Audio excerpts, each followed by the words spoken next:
स्वागत है आपका मेरे नवरात्रि व्लॉग में। नए व्यूअर्स चैनल को जल्दी से सब्सक्राइब कर दो। Don't forget to hit like and bell icon. तो आज का व्लॉग बहुत स्पेशल होने वाला है क्योंकि इस व्लॉग में मैं आपको बताऊंगी कि हम कहां और किस मंदिर में गए थे माता रानी के दर्शनों के लिए। सबसे पहले गए थे हम श्री लक्ष्मी नारायण मंदिर, जहां हम हर साल जाते हैं, या यूँ कह लो माता रानी हमें हर साल वहां जरूर बुलाती हैं। इस मंदिर में मैया अपने 9 स्वरूपों में विराजमान है। ते हैं नवरात्रि के 9 दिन माँ दुर्गा के 9 रूपों की आराधना है। हर रूप एक अलग शक्ति, ज्ञान और आशीर्वाद देता है। इन्हीं रूपों से माँ ने महिषासुर का वध किया था और धर्म की रक्षा की थी। मैया की इसी विजय को याद करने के लिए हम नवरात्रि मनाते हैं और उनके 9 स्वरूपों की आराधना करते हैं। यही नवरात्रि उत्सव हमारे जीवन में एकता, पवित्रता और पॉजिटिव एनर्जी लाता है। आरती शुरू होने में अभी कुछ ही समय बाकी था और क्या आपको पता है, इस मंदिर में सिर्फ पुजारी जी नहीं, सभी भक्त भी मिलकर करेंगे मैया की आरती।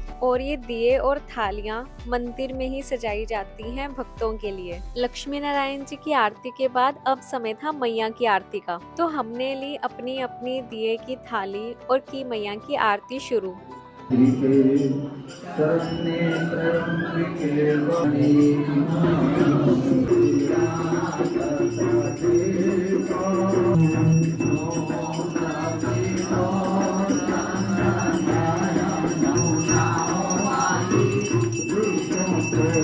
आरती के बाद हम रखने चले गए थे दिए बाहर उनकी जगह पर। इसके बाद प्रसाद लेके जैसे ही मंदिर से निकले, वहां मिले ये राधा कृष्ण जी और लिया इनसे ढेर सारा आशीर्वाद।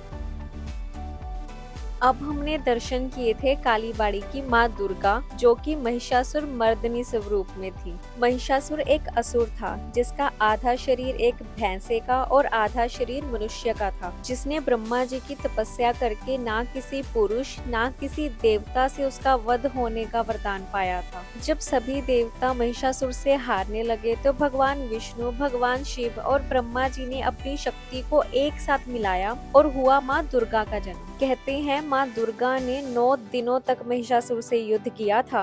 10वें दिन उन्होंने अपने त्रिशूल से महिषासुर का वध किया, जिससे वो महिषासुर मर्दिनी कहलाई। इसीलिए हम नवरात्रि के 9 दिन और एक विजयदशमी का दिन मनाते हैं। मैया के दर्शनों के बाद हमने किए भोले बाबा के दर्शन और लिया उनसे आशीर्वाद। इसके बाद किए हमने माता काली के दर्शन और लिया उनसे भी आशीर्वाद। फिर हम चले गए थे कुछ खाने, पर उससे पहले मिली हमें यहाँ पे माँ दुर्गा से मिलने के बाद हमने खाया खाना, क्योंकि बहुत भूख लगी हुई थी, और उसके बाद की थोड़ी सी शॉपिंग।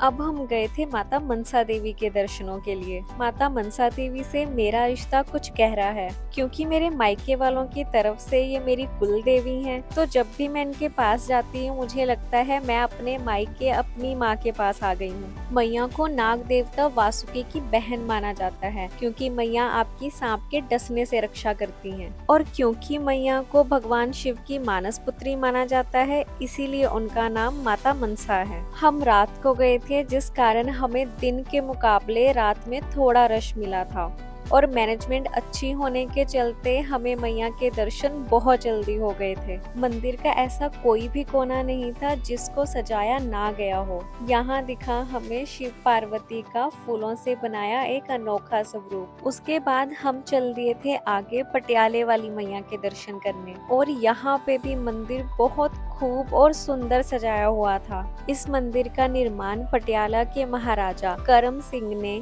1840 ईस्वी में करवाया था, अपनी किसी युद्ध में विजय के बाद। और ये मंदिर पूरी तरह माता मनसा देवी को समर्पित है। कहती हैं उस जमाने में पटियाला के महाराजा के महल से भी ये मंदिर दिखाई देता था। इमेजिन करें, राजा अपने महल से माता मनसा देवी के मंदिर के दर्शन करते थे और शांति और भक्ति का एहसास पाते थे। अब घर वापस जाके डिनर बनाने की हिम्मत तो नहीं थी, तो हमने बाहर से ही खाना खाया, जिसमें आलू के पराठे और मैगी खाई थी।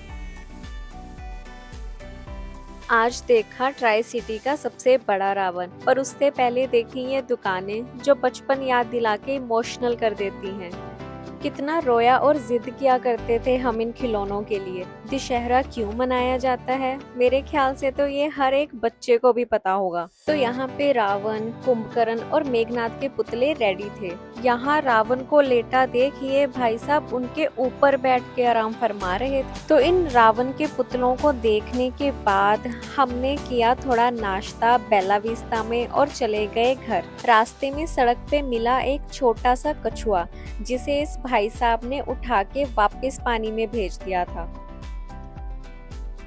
आज था विजयदशमी का दिन, राम जी की रावण पर नहीं, माँ दुर्गा की महिषासुर पर विजय का दिन। और आज ही के दिन मनाया जाता है सिंदूर खेला। और मैं सिंदूर खेलने हर साल जाती हूँ। सबसे पहले हो रही थी माता की आरती, और आरती में पुष्पांजलि के लिए उन्होंने हर भक्त को फूल भी दिए। माँ दुर्गा को बेटी के रूप में विदा किया जाता है, क्योंकि कहते हैं माँ दुर्गा नवरात्रि के दौरान अपने मायके आई होती हैं। अब मैया के पंडाल से बाहर निकलने का इंतजार था, क्योंकि दशमी के दिन उन्होंने पतिव्रता पत्नी का रूप लेकर कैलाश वापस भगवान शिव के पास जाना होता है। तो सबसे पहले 5 सुहागन औरतें मिलके मैया का श्रृंगार और उनकी आरती करती हैं। बेशक मैं नॉन बंगाली हूँ, इसके बाद भी इन सब ने मुझे कभी आउटसाइडर फील नहीं होने दिया। ये मेरी बहुत अच्छी फ्रेंड है, जो हर साल मुझे अपने साथ ही पूजा करवाती हैं, जिससे मेरी पूजा में कभी कोई गलती नहीं होती। मैया को सिंदूर लगाने के बाद महिषासुर को भी जरूर सिंदूर लगाया जाता है। कहते हैं इससे उसका उद्धार होता है। माता को सिंदूर चढ़ाने के बाद माँ लक्ष्मी, माता सरस्वती, श्री गणेश जी और कार्तिकेय जी को भी सिंदूर चढ़ाया जाता है, क्योंकि वो भी इनके साथ 9 दिन विराजते हैं।